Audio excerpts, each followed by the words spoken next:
আলহামদুলিল্লাহ ওয়াকাফা ওয়া সালামুন আলা ইবাদিহিল্লাযিনা ইসতাফা আম্মা বা'দ। প্রিয় উপস্থিতি, বর্তমানে কিছু ভদ্রলোক থেকে শোনা যায় যে মাজার মানে শিরক, মাজার মানে সিজদার স্থান, মাজারে গেলে পূজা হয়। তাই তারা বলে যে পৃথিবীতে যত মাজার আছে সব মাজার ভেঙে দিতে হবে। আজ শুধু তাদেরকে উদ্দেশ্য করে আজ আমাদের এই ডিবেটের আয়োজন।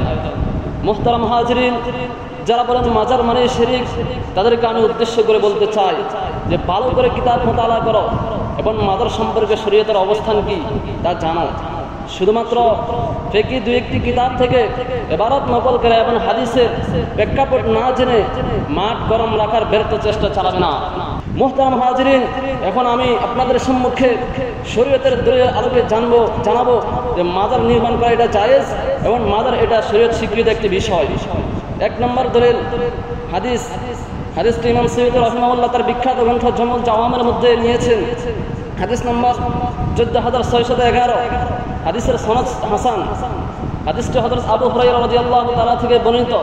নবী করিম সাল্লাল্লাহু আলাইহি ওয়াসাল্লাম ইরশাদ করেছেন, জুরুল কুবুর ফাইন্নাহা তুযাক্কিরুল আখিরা, যে তোমরা কবর জিয়ারত করো কারণ সেটা তোমাদেরকে আখিরাতের স্মরণ করিয়ে দেবে। মুহতারাম হাজিরিন, আমরা দেখতে পাই মাজার এটা কবর, এটা ফাও কোনো কিছু বিষয় না। যারা মাজারে যায় তারা জিয়ারতের উদ্দেশ্যে যায়। অতএব যারা মাজার জিয়ারত করে তারা একটা হাদিসের উপর আমল করে। অতএব আমরা বুঝতে পারি যে মাজার এটা শরীয়ত সম্মত, এটা হাদিস দ্বারা প্রমাণিত। দ্বিতীয় নম্বর দলিল আবু দাউদের 3206 নম্বর হাদিসের সনদ হাসান। আন্না রাসূলুল্লাহ সাল্লাল্লাহু আলাইহি ওয়াসাল্লাম হামালা হাজরান ফাওয়াদাহা ইনদা রাসূল উসমান ইবনে মাযউন রাদিয়াল্লাহু তাআলা আনহু। রাসূল করিম সাল্লাল্লাহু আলাইহি ওয়াসাল্লাম একটি বড় পাথর নিলেন এবং সেটা হযরত উসমান ইবনে মাযউন রাদিয়াল্লাহু তাআলা আনহু কবরের উপরে রাখলেন। সম্মানিত হাজিরিন, যে পাথর এটা কত বড়! হযরত খালিদ ইবনে যায়েদ বলেন যে আমরা লড়াকু ব্যক্তি ছিলাম, আমরা পরস্পর প্রতিযোগিতা করতাম যে আমাদের মধ্যে কে সবচেয়ে শক্তিশালী, আসাদুনা রকাবা। যখন আমরা প্রতিযোগিতায় দৌড় দিতাম যখন হযরত উসমান ইবনে মাযউন রাদিয়াল্লাহু তাআলা কবরের পাশ দিয়ে যেতাম তখন আমরা জোরে লাফ দিতাম, চেষ্টা করতাম যে ওই কবর পর্যন্ত উঠার, কিন্তু আমরা পারতাম না, এত উঁচু ছিল। তাহলে এই হাদিস দ্বারা বুঝতে পারি যে মাজার এটা শরীয়ত সম্মত এবং কবরে বেনা করা, পাকা করা এটা জায়েজ।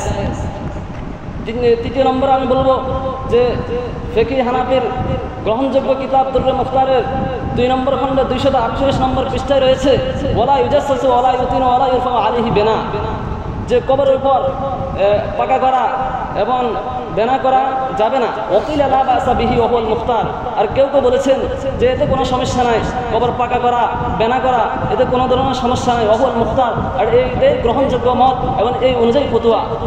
সাথে সাথে খাতামুল মুহাক্কিকিন আল্লামা ইবনে আবিদিন শামী রাহিমাহুল্লাহ তার ফতোয়া শামীর মধ্যে উল্লেখ করেছেন, লা ইকরাহুল বিনা ইযা কানা মাইয়িতুন মিনাল মাশায়েখ ওয়াল উলামা ওয়াস সাদাত, মাইয়িত যখন মাশায়েখ হবে, ওলামা হবে এবং সাদাতের অন্তর্ভুক্ত হবে তখন কবরে বেনা করা এবং পাকা করতে কোনো সমস্যা নাই।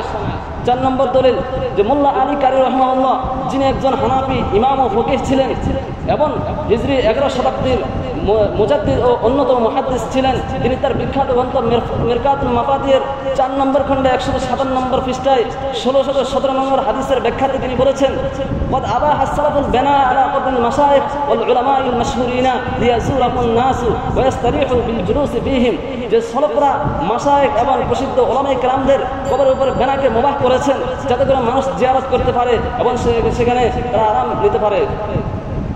5 নম্বর হিজরি 13 শতাব্দীর অন্যতম মুফাসসির আল্লামা আলুসি রাহিমাহুল্লাহ তার বিখ্যাত তাফসীর রুহুল মাআনিতে ইন্নামা ইয়া'মুরু মাসাজিদাল্লাহি মান আমানা বিল্লাহি তাফসীর করতে গিয়ে তিনি আল্লামা শেখ আব্দুল গনি আন-নাবলুসির কিতাব কাশফুন নূর আন আসহাবিল কুবুরের বরাত দিয়ে লেখেন, আন্নাল বিদআতুল হাসানাতুল মুওয়াফাকা লিমাকাসিদিশ শরীয়ত তুসাম্মা সুন্নাতান, যে বেদাতে হাসানা যেটা শরীয়ত মাকসুদের মুওয়াফিক হবে সেটাকে সুন্নাত বলা হয়। অতএব কারণে ফাবানাউল কুবাবি আলা কুবুরিল উলামাই ওয়াল আউলিয়া ওয়াস সুলাহা, অতএব উলামায়ে কেরামদের কবরের উপর গম্বুজ তৈরি করা, আউলিয়াদের কবরের উপর ওয়াদউস সুদুরি ওয়াল আমাইম ওয়াস সিয়াব আলা কুবুরি, এবং তাদের কবরের পর্দা দেওয়া এবং কাপড় দেওয়া আমরুন জায়েজুন, এটি একটি জায়েজ বিষয়। ইযা কানাল কসদু বিযালিকা তা'যীম ফি আইনিল আম্মা, যখন এর দ্বারা সম্মান করার উদ্দেশ্য হয়।